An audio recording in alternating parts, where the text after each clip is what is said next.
इसी में खुश रहेंगे कि समाजवादियों ने अयोध्या की सीट हरा दिया। हम इसमें ही बहुत खुश हैं कि हमने अयोध्या हरा दिया, वो समाजवादी वाले हैं।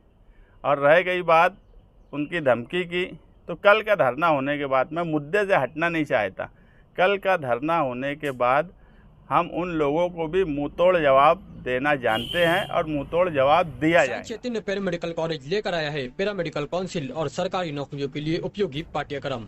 EMLT, radiology technician, health sanitary inspector में एडमिशन जारी है। हमारा पता याद रखें, Sai Chaitanya paramedical college, ruby city scan के ऊपर, मोची कॉर्नर। खास तौर से मालेगांव सेंट्रल के साथ हो रही नाइंसाफ़ी के खिलाफ कल 23 सितंबर बरोज़ पीर को 2 बजे से 5 बजे तक शिवाजी महाराज के मुजस्समे के पास एक धरने का ऐलान किया गया। हम ये देख रहे हैं कि जो बात पर हमने धरने का ऐलान किया कि महिला रुग्णालय पास हुआ था सिविल हॉस्पिटल के पास सर्वे नंबर 52 में, उसको हठधर्मी से नदी के उस पार ले जाया गया। इस पर ही बस नहीं हुआ, सिविल हॉस्पिटल में जो यूनिट ख्वातीन और बच्चों के ताल्लुक़ से चल रहा था, कल डॉक्टर चौहान जो मेडिकल सुपरिटेंडेंट हैं उनसे हम मिले, तो उन्होंने भी साहब यही बोला कि यार तोंडी आदेश सिविल सर्जन नासिक का है कि ये उस तरफ शिफ्ट कर दो। मीडिया वाले भी वहाँ मौजूद थे। हमारे लेटर देने के बाद उन्होंने जो कॉपी सिविल सर्जन को भेजी और ज़िला कलेक्टर को, उसकी कल हमको कॉपी भी दी गई कि हमने आपके धरने के ताल्लुक़ से वहाँ पर मैसेज दे दिया, लेटर दे दिया, उसकी एक कॉपी दी गई। उसके बाद जो है कल शाम में माननीय मंत्री दादा भुसे साहब, माननीय आयुक्त साहब और माननीय आहिरे मैडम साहिबा, ये तीनों लोग गए हारून अंसारी हॉस्पिटल में और वहाँ स्टाफ की मीटिंग बुलाकर और उनको टोंडी ये कहा गया कि हारून अंसारी में जो भी बच्चों के और डिलीवरी के पेशेंट आएंगे उनको ना मालेगांव सिविल में रिफ़र किया जाए, ना महिला रुग्णालय में रिफ़र किया जाए। ये इंसानियत के ख़िलाफ़ बात है कि हमारे साथ इतना सौतेला सलूक कि गरीब औरतें ही सरकारी हॉस्पिटल में जाती है। हारून अंसारी की जो मालूमात कल हमने ली, तो वहाँ रोज़ाना 15 से 17 डिलीवरी के पेशेंट आते हैं, जिसमें से 10-12 पेशेंट जो है वो सिविल हॉस्पिटल की तरफ ट्रांसफ़र होते हैं। उसमें 1-2 अगर सीरियस हैं तो उन्हें धुलिया रिफ़र किया जाता। मगर ये बात कितनी मुनासिब है कि एक मंत्री, शहर का कमिश्नर, शहर की हेल्थ ऑफिसर, जिनकी जिम्मेदारी है कि पेशेंट को फ़ौरन इलाज दिया जाए, उन्होंने साफ लफ्ज़ों में स्टाफ के साथ ये कहा कि सबको धुलिया रिफ़र करना, यहाँ नहीं भेजना। तो इसका क्या मकसद है कि लोगों का इंतकाल हो जाए। अगर लोगों को फ़ौरन मेडिकल फैसिलिटी नहीं मिले और उनका कुछ हो जाए तो इसका ज़िम्मेदार कौन होगा, इसकी हम मजम्मत करते हैं। और हम यही चाहते हैं कि जो सिविल में यूनिट बच्चों का और ख्वातीन का है उसे वैसे ही कायम रखा जाए। और जो हॉस्पिटल मंत्री साहब ने उधर बनाया है, उनके पास पावर है, उनके पास ताकत है, वो अपने इंतज़ामात कर सकते हैं। हमारा हक भी छीना जा रहा है। अब हम लोगों के साथ इंसानी बुनियाद पर जो सलूक होना चाहिए एक पालक मंत्री की तरफ से, वो इंसानी सलूक भी हमारे साथ नहीं किया जा रहा है। और शहर के मौजूदा MLA इसमें बिल्कुल खामोश हैं। और सडाना हॉस्पिटल में जो हॉस्पिटल बना, आज अगर जाकर स्टाफ के साथ ये मीटिंग ली जा रही है कि वहाँ नहीं आने देना है, तो इसकी वजह भी ये है कि उस हॉस्पिटल को आसिफ शेख खानवादे ने ही कारपोरेशन की मिल्कियत होने के बाद सरकार को हैंड ओवर किया और आज हम उसकी सज़ा यहाँ भुगत रहे हैं। हमारा सिर्फ ये बोलना है कि कम से कम बीमारी और ऐसे हालात में बैकअप के लिए हारून अंसारी में ना ICU है, ना सोनोग्राफी है, ना एक्सरे है, तो बैकअप के लिए कोई ऐसा सरकारी हॉस्पिटल होना चाहिए जहाँ पर फ़ौरन मेडिकल फैसिलिटी अवेलेबल की जा सके। उन्हें धुलिया भेजने की नौबत नहीं आए और ये इंसानियत के ख़िलाफ़ है। ये ऐसा मतलब क्यों उन्होंने बोला कि वहाँ पे रेफर मत, इसका रीज़न क्या है? सीधा सा रीज़न है कि वो चाहते होंगे कि उनके हिस्से के जो पेशेंट है वही वहाँ पर रहे, इस हिस्से के जो मरीज़ है वो वहाँ पर ना जाए।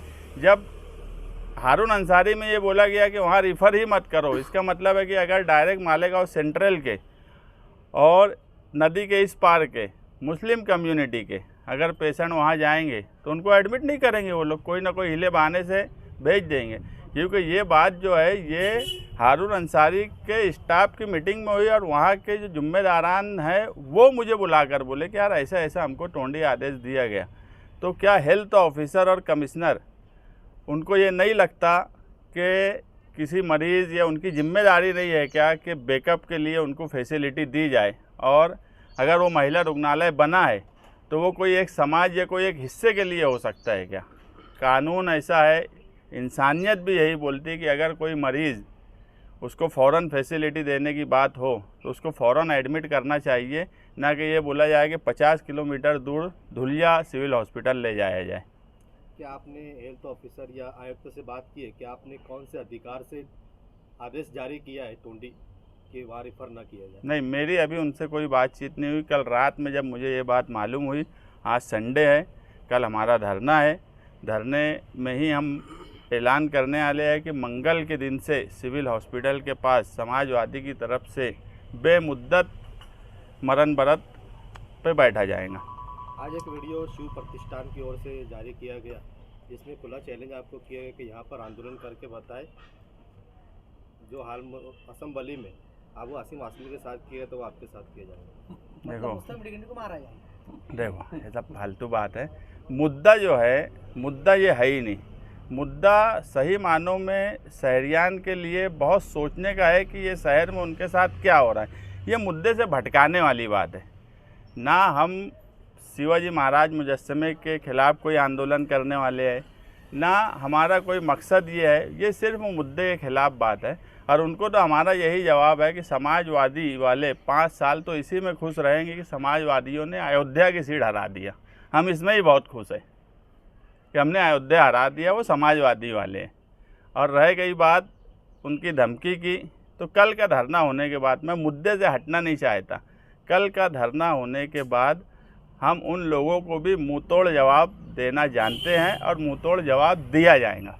वो 12 नवंबर के जितने आरोपी थे वो सबको भी जिहादी बताया और उनका बॉस आपको बताया। 12 नवंबर के जो जिहादी, ऐसा है कि अभी मैं पुलिस डिपार्टमेंट के पास ही था। ये पुलिस के सामने सवाल है कि कोई भी ऐरा गैरा आता है और वो इस तरह के जुमले बोल के चला जाता और पुलिस सिर्फ एक समाज को दबाने की कोशिश करती। मैं हमेशा ये बोलता हूँ कि इंसाफ और लॉ एंड ऑर्डर संभालने का मतलब ये है कि इंसाफ के साथ लॉ एंड ऑर्डर संभाला जाए।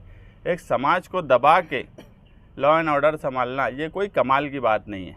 इंसाफ के साथ अगर police department law and order संभाले और जो लोग इस तरह के जुमले बोल रहे हैं उनके ऊपर सख्त कार्रवाई अगर मालेगांव शहर की पुलिस करे तो मुझे नहीं लगता है कि इस तरह की कोई बात कोई बोल के जा सकता है। और रह गई बात धरने की, धरना कल वहीं दिया जाएगा।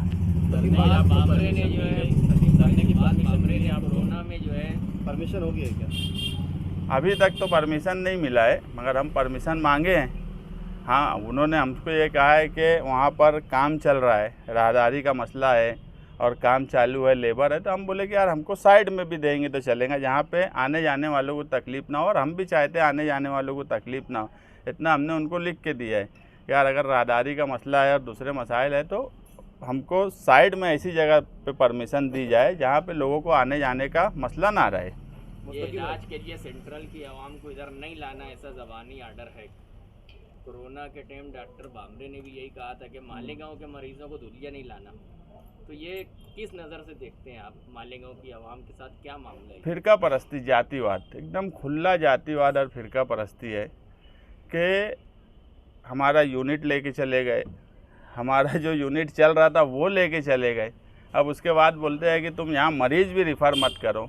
ये फिरका परस्ती के अलावा मैं इसको कुछ नहीं मानता। और दूसरी बात कि इंसान के अंदर इंसानियत होना चाहिए, बाकी सब बात अपनी जगह, मजहब, धर्म, ये सब से हट के इंसानियत इंसान के अंदर होना चाहिए, जो कि आउटर के और आज आउटर के दबाव में जो लोग हैं उनके अंदर इंसानियत नहीं बची। और ऐसे गंभीर सवाल पे भी मौजूदा एमएलए का चुप रहना, जो हाईकोर्ट तक जाने की बात बोले उनका चुप रहना और इधर उधर से फिरका परस्तों की ज़बान से ज़बान मिला के बोलना कि ऐसे धरने और ऐसे आंदोलन में नहीं जाना चाहिए, इस तरह के जुमले भी उनके मेरे कान पे आ रहे हैं कि वो इस तरह की मुखालफत कर रहे हैं। ये मुनासिब बात नहीं है। अगर आप कुछ नहीं कर सकते तो जो लोग कर रहे हैं उनकी हौसला अफजाई करिए। आपकी जिम्मेदारी थी, वो जिम्मेदारी नहीं निभाई आपने, ये आपको मानना पड़ेगा। और ये सवाल जो है ये मालेगांव शहर के गरीबों का सवाल है और जहाँ पर मालेगांव सेंट्रल के और नदी के इस पार के गरीबों का सवाल आए वहाँ भी खामोश रहना ये कोई हिकमत अमली नहीं है, ये बुज़दिली है। तालीम, सेहत, साफ सफाई ये कोई भी लोकल बॉडीज़ का पहला काम होता है, बुनियादी काम। अब हारून अंसारी अस्पताल में सोनोग्राफी नहीं है, एक्सरे मशीन नहीं है, तो ये सब चीज़ वहाँ दस्तयाब करवाना चाहिए ना। तो आप इसके लिए क्या करेंगे आप? नहीं, मैं बोला कि अभी तो हमारी पहली जो तरजीह है कि जो सिविल हॉस्पिटल में जो यूनिट चल रहा है वो ना जाए, इसके लिए हम कल धरने पे बैठेंगे और उसके बाद मंगल के दिन से ही बेमुद्दत मरण बरत पे सिविल हॉस्पिटल पे बैठने का हमने ऐलान किए। मुस्तकीम भाई, आप बोल रहे कि एमएलए सर पर बिठाकर नाच रहे, ये तो अपने मतलब से है, सिर्फ मालेगांव सेंट्रल के साथ नहीं, उनके जो उनका मतदार संघ है उसमें रमजानपुरा आता है जो पूरा गरीब बस्ती है, मालदा आती है, दरेगांव का हिस्सा आता है। उन्होंने अब ये सारे लोग, तुम्हारे रमजानपुरे के लोग भी सिविल ही आते थे, ये सारे लोगों को महिला रुग्णालय में कौन से कानून से और कौन से अधिकार पे वो मना कर रहे हैं। और जो लोग सर पे बैठा रहे हैं तो आने वाला वक्त आवाम उनको सर से उतार भी देने वाली है। देखो, आवाम से ही लीडर बनता और जब लीडर आवाम का ही नहीं होगा तो मंत्री को लेके घूमते रहेंगे। नासिक सिविल सर्जन ये तो ठीक है, नहीं थी ये तो भी करते, ये तो डिपार्टमेंट को भी मालूम है और पूरे शहर को मालूम है। हम थोड़ी के वो एक प्रोसीजर है, हमने मांग ली है, डिपार्टमेंट हमको अभी बुलाया, बातचीत किया, हाँ ये राहदारी और ये सब सवाल किए तो हम बोले आप साइड में परमिशन दो, ऐसी जगह दो, लेकिन चाहिए तो हमको वहीं। कोई के बाप का राज नहीं है कि आएगा और बोलेगा।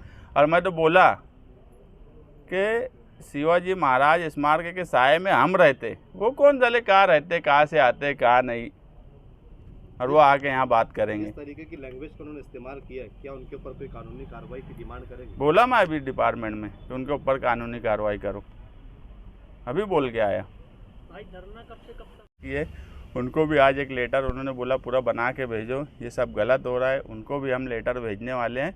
हम हर महाज पर किसी भी तरीके से हम यही चाहते हैं कि ये सिविल हॉस्पिटल का जो यूनिट है वो किसी सूरत में उस तरफ ना जाए, वो ऐसे ही कायम रहे। महिला रुग्णालय की ओपनिंग में रमजान